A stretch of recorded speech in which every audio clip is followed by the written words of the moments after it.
keep them from fraying as quickly. Okay, so I'm going to show you on this one how you would go about attaching like the grosgrain or a ribbon or something to hang it. So instead of it folding over your handle for your oven or your kitchen drawers, you can use just a ribbon and you can hang it if that's what you prefer. So marked here lightly are these little notches, and it's just 2 dashes in a line. This is your notch for your ribbon, and there's going to be one on this side, and then there's another one on this side. So you can choose how you want it to hang. If you want it to hang like this is at your top and it hangs down, or if you want it to be on this one and hang down. I'm choosing this one because this has a very good solid print. It's good for hanging. This was also designed that if you want to go ahead and fold it over, you can also do that, and you get this nice little leaf variation pattern. And all of it is slightly different. But for this sample, let me show you how to do this. So you lay it out, and super simple, easy method is we're just going to take this and we're going to run it diagonally. Nothing crazy, nothing super scientific.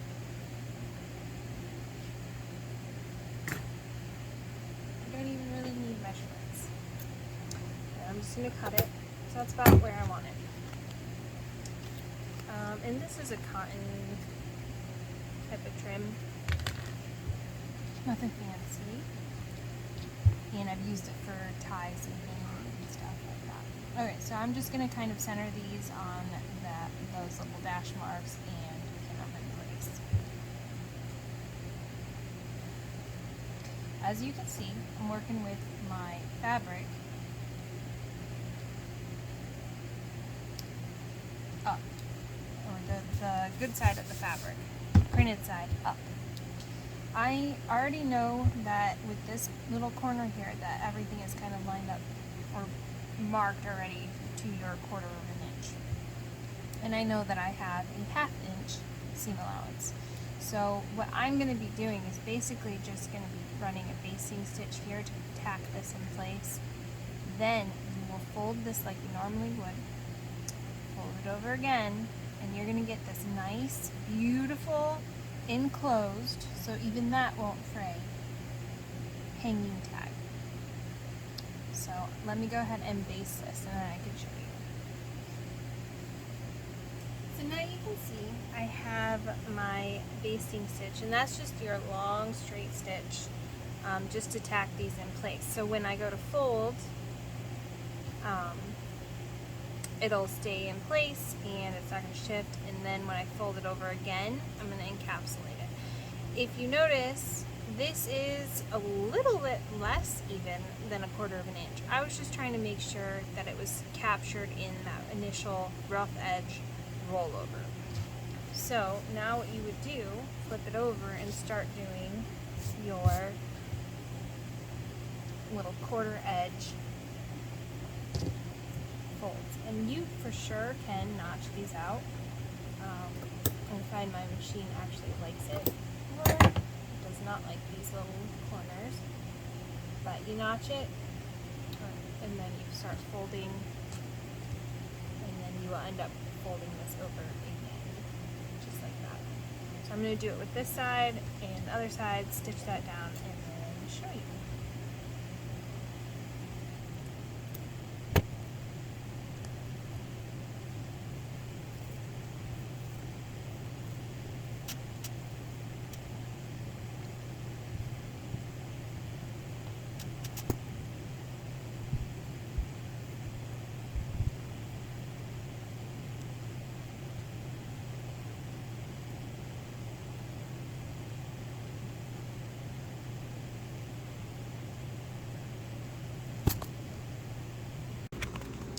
So for this one, I'm going to do a decorative stitch along the edges, and I'm going to do this one and it kind of looks, or at least reminds me a lot of how these leaf patterns are.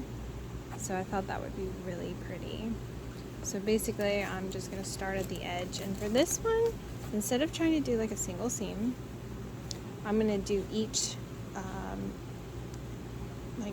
vertical side, and then I'll go back, fold these, and do the horizontal side. So let me go ahead and get this started, and then I will show you. Alright, I will try to do this one-handed.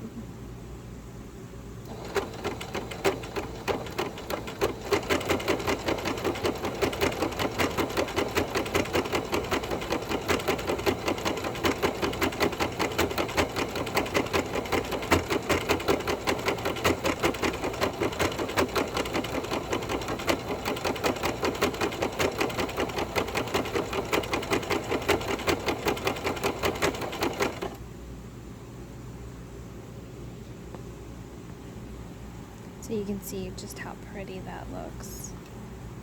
Yeah, that's gonna look really, really nice.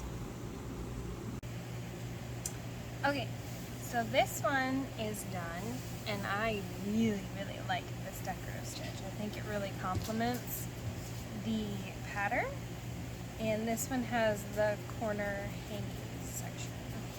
So this one you can fold it, hang it from, you know, a handle on an oven, or your drawer handles, or a towel hook even. Or you can hang it from the hook. So what this will work like is you just put this through, so it's sitting like this.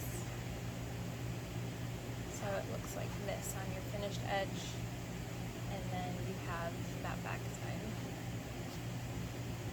And it'll hang just kind of like that. So it's a nice long hand towel.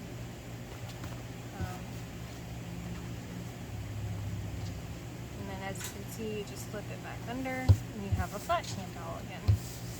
So I like this one a lot. I really like this coloring stitch. And I like the decorative pattern on it. It really complements the fabric. So this one is done. Let me just go back. So sum it all up. We have that one, this one, and this one. These are available in a DIY, make your own hand towel, tea towel, kitchen towel, bathroom towel, decorative towel, table towel, placemat. It's a little extra large for placemat, whatever you prefer. These are available